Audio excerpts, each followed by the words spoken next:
नहमदुहु व नसल्ली अला रसूलिहिल करीम अम्मा बाद फ़अऊज़ु बिल्लाहि मिनश शैतानिर रजीम बिस्मिल्लाहिर रहमानिर रहीम। आज की इस वीडियो में एक आयत करीमा है, उसका वजीफ़ा आप सब भाइयों और बहनों को देने जा रहा हूँ और इजाज़त सबको इजाज़त है, इजाज़त आम है।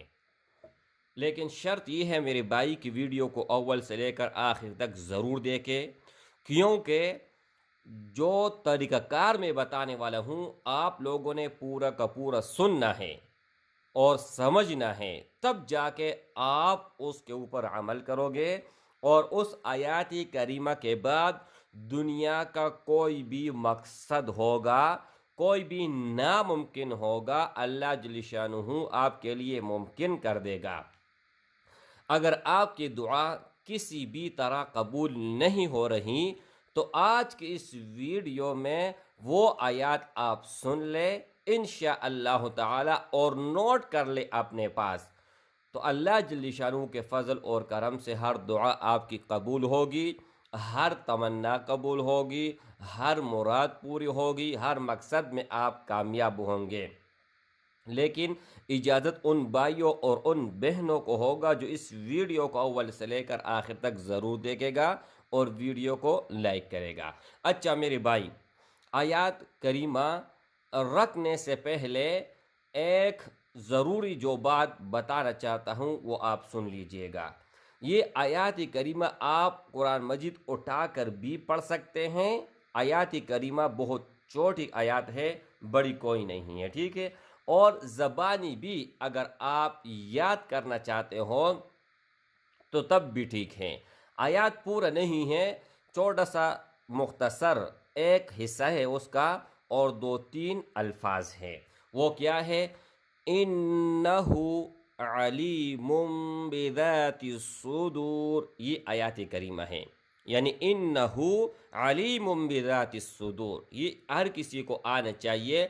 यहाँ पर आप 2-3 मरतबा अगर सुनोगे तब भी आप लोगों को याद होगा। लेकिन इससे पहले और इसके बाद कम अज़ कम 5 मरतबा और ज़्यादा से ज़्यादा 14 मरतबा, 11 नहीं 14 मरतबा आप दरूद अव्वल और आखिर पढ़े। कम अज़ कम 5 और ज़्यादा से ज़्यादा 14 मरतबा, आपके ऊपर डिपेंड करता है कि जितना आप पढ़ना चाहें तो आप पढ़ सकते हैं। फॉर एग्ज़ाम्पल आप लोगों ने 14 मरतबा दरूद इब्राहिमी पढ़ा, उसके बाद इन्नहु अलीमुम बिज़ातिस सुदूर ये आयाती करीम पढ़ा। आयाती करीम पढ़ने के बाद फ़ौरन आप लोगों ने वो चीज़ मांगनी है जो आपको ज़रूरत हो, कोई भी चीज़ हो, कोई भी दुआ हो, लेकिन मकसद एक होना चाहिए। आप दिन में इसको 100 मरतबा भी इस अमल को आप दोहरा सकते हैं, कर सकते हैं, ठीक है। लेकिन एक मरतबा अगर आप करोगे तो एक मकसद होना चाहिए, ठीक है। अच्छा, उसके बाद मेरे भाई आपने दुआ मांग ली, उसके बाद 11 मरतबा दरूद शरीफ। फिर देखे आप बैठे बैठे आप अपनी जगह से भी नहीं उठे होंगे कि अल्लाह जल्ल शानू के फजल और करम से आप अपने काम में जाने से पहले अल्लाह ने आपका काम किया हुआ होगा। लेकिन अगर आपका अकीदा कमज़ोर है, अल्लाह पर ईमान कमज़ोर है, तो मेरे भाई ये कोई तजुर्बे की चीज़ नहीं है, क्योंकि ये अल्लाह का कलाम है और अल्लाह के कलाम में दुनिया का हर ताकत मौजूद है। मेरे भाई, आज तक दुनिया जब से बनी है आज तक जितनी भी साइंसदान गुजरे हैं, चाहे मुसलमान चाहे गैर मुस्लिम, हर किसी ने कुरान मजीद से इस्तिफादा किया हुआ है। आज भी अंग्रेज़ लोग, उनके अंदर ईमान तो नहीं है, लेकिन कुरान मजीद के बहुत ज़्यादा नुकूश उनके पास है और नुस्खे हैं, बहुत ज़्यादा उनको फ़ायदा इनसे पहुंचा है। लेकिन ईमान नहीं है तो दुनिया भी तबाह और आखिरत भी तबाह। उस टॉपिक पर मैं नहीं जाना चाहता, लेकिन मेरे भाई कुरान मजीद में हर नामुमकिन चीज़ के लिए मुमकिन उसमें मौजूद है। दुनिया का भी फ़ायदा इसमें है, आखिरत का भी फ़ायदा है। लेकिन अगर आप कोई भी काम इससे करते हैं कुरान मजीद से, تو آپ لوگوں نے کیا کرنا ہے؟ بہت بھائی اعتراض کرتے ہیں کہ یار قرآن مجید ہے یہ تو اس لیے نازل نہیں ہوا ہے کہ آپ اس سے کام کروائیں یا اپنے لیے استعمال کریں۔ تو میرے بھائی محبوب رسول اللہ صلی اللہ علیہ وسلم کا ارشاد مبارک آپ لوگوں نے سینکڑوں بار نہیں ہزاروں بار سنا ہوا ہوگا کہ وہ فرماتے ہیں کہ جو بھی شخص وہ رات سونے سے پہلے، مغرب کے نماز کے بعد رات سونے سے پہلے جب بھی وہ ہر روز سورۃ الواقعہ پڑھتا ہے تو ان کے گھر میں فقر اور فاقہ نہیں آتا۔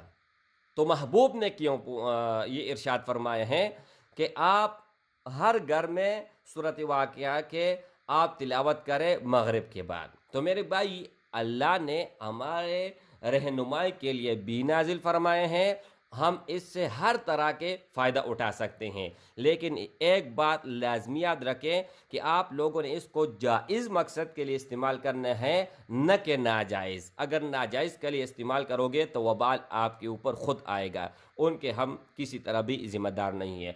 آپ ایک اور بھی کام اس سے کر سکتے ہیں، آپ اس کا نقش بھی بنا سکتے ہیں۔ ایک تو یہ ہے کہ یہ ٹوٹل آپ لکھنے کے بعد ان کے جو بھی عدد نکلیں گے تو ان سے آپ نقش بنوا سکتے ہیں، یا یہی الفاظ آپ نقش آپ خود اگر لکھ سکتے ہیں ٹھیک ہے، نہیں لکھ سکتے تو انشاءاللہ اس پر ایک اور ویڈیو بناؤں گا۔ تو آپ کو دو طرح کے نقش اس میں ملیں گے، ایک تو یہ ہے کہ ہندسوں کے، یعنی ان سے ہم تعداد نکالیں گے اور وہ تعداد ہم تقسیم کر کے پھر ایک ایک نقش کو بھر دیں گے، ٹھیک ہے۔ وہ ہر ناممکن کے لیے ہوگا، ہر حاجت کے لیے ہوگا، ان کے نیچے آپ کوئی بھی مقصد لکھو گے تو انشاءاللہ تعالی اسی وقت قبول ہوگا۔ اور دوسرا طریقہ یہ ہے کہ ہم جس طرح یہ اللہ جل شانہ نے قرآن مجید میں ارشاد فرمایا ہے انہ علیم بذات الصدور، تو ان کو اس سے بھی آپ نقش مبارک لکھ سکتے ہیں۔ یہاں پر اگر آپ کو میں بہت سمجھاؤں تو سمجھ نہیں آئے گا جب تک آپ تحریری آپ کے سامنے نہ لکھوں۔ تو انشاءاللہ اس پر اگر آپ چاہتے ہیں تو کمنٹ بک میں لازمی مجھے بتائیے گا کہ اس نقش کے اوپر ہم ایک اور ویڈیو بنائیں یا نہ بنائیں، ٹھیک ہے۔ لیکن اس ویڈیو کو ثواب کی نیت سے جتنا زیادہ ہو سکے شیئر کریں۔ میرے بھائی اگر آپ لوگوں کی وجہ سے ایک بھائی کا بھی کوئی مشکل حل ہوا، کوئی بھائی کا ایک بھی مسئلہ حل ہوا تو شاہد ہو یہ ہمارے لیے دنیا اور آخرت کی نجات کے لیے کافی ہوگا۔ السلام علیکم ورحمۃ اللہ وبرکاتہ۔